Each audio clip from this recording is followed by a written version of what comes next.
All right. Today, I just want to have a casual conversation with you about perfectionism.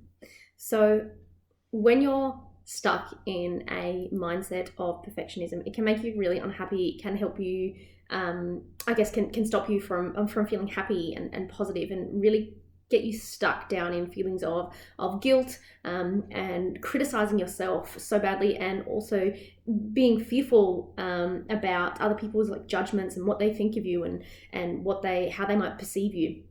And so I really want to talk about today 5 ways that you can overcome perfectionism and help yourself move forward.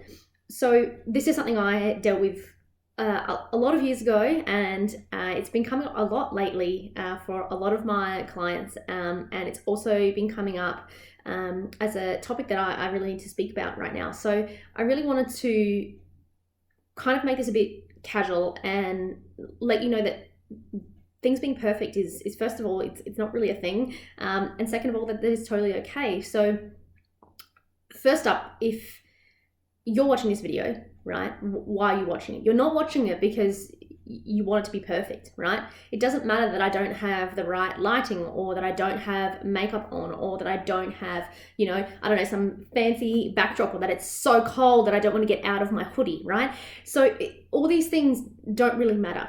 At the same time, if I focused on those things, but I don't have the right lighting, it's too cold to get dressed in, civilian clothing and not hoodies. If I, really focused on those things, it would paralyze me and I would never really get this done. And then you wouldn't be here being able to watch this video that may help you. So when I feel paralyzed and stuck out of a fear of other people's judgments, what I like to think about is, what am I doing for them? It's not about me, I try and flip it to be about someone else. It's about who I can serve and who I can help. And if I can help one person by this video, then my job is done. It doesn't matter that it's not perfect. And what are the things that you like about, watching this video with me? Maybe it is that I'm casual and that I'm not trying to be perfect, and that I'm, not going and putting on, lots of makeup, which is just not who I am. So if I was trying to put on this facade and this idea of me being perfect, of me having, perfect hair that's not super bushy at times, or whatever it might be, that's not who I am. And so you'll feel that it's inauthentic. It's not going to come through right. So I really want you to focus on how you can model that in your life. Is how can you change it from a place of, I'm going to be criticized for this, in terms of flipping it into, how can I serve other people with this? What is it? So we can kind of stop striving for some kind of flawlessness. It doesn't exist, right? We can always improve on things. We can always have others help and input on things. It doesn't have to be a criticism or a judgment from them. And when you're setting yourself such high standards, it just kind of perpetuates itself, and you beat yourself up because you weren't able to, reach these high standards because they're just so out of reach. And so there are really 5 ways that you can stop being this perfectionist and start focusing on progress instead. So there are 5 ways, and they're really powerful. These are all things that I have done, and each one of them is fantastic on their own. But if you try and get them all together and working, you can say goodbye to your fear of judgment and your, perfectionist thinking for good. All right. So number 1 is eliminate the word perfect. Okay.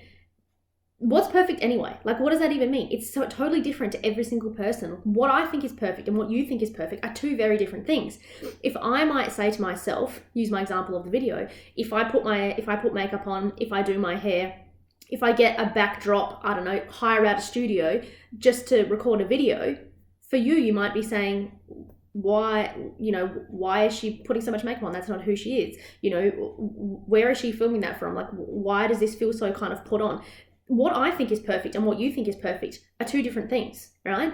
And if you're someone who is after someone that's going to be hiring a studio and recording videos that are, way more professional, that's fine. Go and find that person. They're out there, right? So just eliminate that word perfect. It's nothing about you is going to be perfect. Nothing about me is going to be perfect.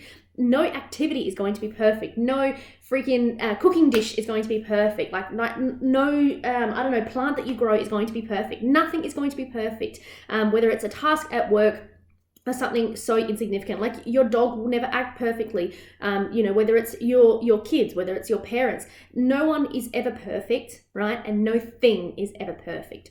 That's number one. Number two is acknowledging those things in your life that aren't perfect, right? So that really stems on from, we eliminate the word perfect and we acknowledge the things in our life that are not perfect. So we really start to think about, what are things in my life that are not perfect, right? I have a frying pan that I melted a dish drying towel to the bottom of. It was a very expensive pan and I didn't want to throw it away. I found a way to get most of it off and still be able to use the pan, right? So it's still usable. It is now no longer perfect, right? Whatever perfect is, perfect just meant what new actually. So it's not really perfect, right? It was just new before. And now it's a frying pan that kind of has remnants of a melted drying rack on the bottom. It doesn't matter, right? That is still usable and I still love it and it's still super handy. There's nothing wrong with the pan. It still works, whatever, right?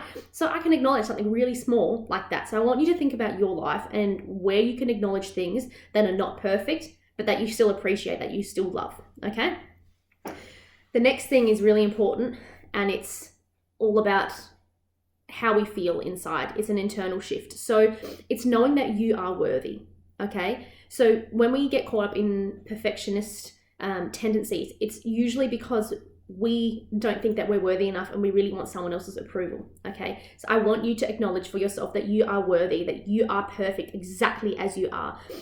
There is nothing and there is no one that is not already perfect as they are, okay? So we're all on this journey and we all, have permission to change and adapt and grow and evolve and all those kind of things. But wherever you are right now, you are perfect and you are worthy exactly as you are. You are not worthy when you get that thing right. You are not worthy when you lose 5 kilos. You are worthy now, right now, all the time.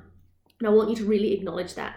And so really say to yourself, you can just do it mentally in your head, I am worthy. Say it to yourself often and make sure that you are believing and really feeling into that feeling of worthiness, because you are meant to be here and you are worth being here, okay? Everything that you achieve is brilliant, all right? And it's just knowing that you are worthy, that what you are doing is making a difference. And you need to acknowledge that for yourself, not just look for it from other people. So we want to make sure that we're not looking for validation, we are finding worthiness within. The fourth thing is striving for progress, and you can even strive for excellence, okay? So we want to just forget about perfect, right? Perfect doesn't exist. We know that now. We really want to strive for progress. So maybe it's starting off with, from a fitness point of view, you started off with, being able to do, 2 quarter push-ups without having to have a rest. And now you can do a full push-up. Maybe it's really striving for that progress to see how far you can get, right? And then if you want to, you can strive for excellence, but it's not perfection, okay? You're striving for excellence. You're striving to be great at what you do, but you're doing it from a place that you know you are worthy and that you know you are great at what you do, all right? And you're acknowledging that, and then you're putting that work out there. That's fantastic, whether it's in your work life, and it could be even in terms of fitness. Maybe that you know that you are great at running, for example. So you're progressing on your running, you're working at it, and then you strive for your excellence in your running. You're entering races and doing things that really challenge yourself. You can strive for progress and even excellence, and it doesn't have to be perfect, okay? And the final thing, which is the most important thing, is forgive yourself. Anytime you feel yourself getting caught up in perfectionist tendencies, anytime you feel yourself getting caught up in fear of criticism and judgment from others, just forgive yourself. Forgive yourself for that thought. Forgive yourself for anything that you feel you have done wrong, because whatever you have done is taking you to the point that you are at now, and where you are is perfect. Who you are is perfect. So forgive yourself, okay? Take it easy on yourself. Forgive yourself.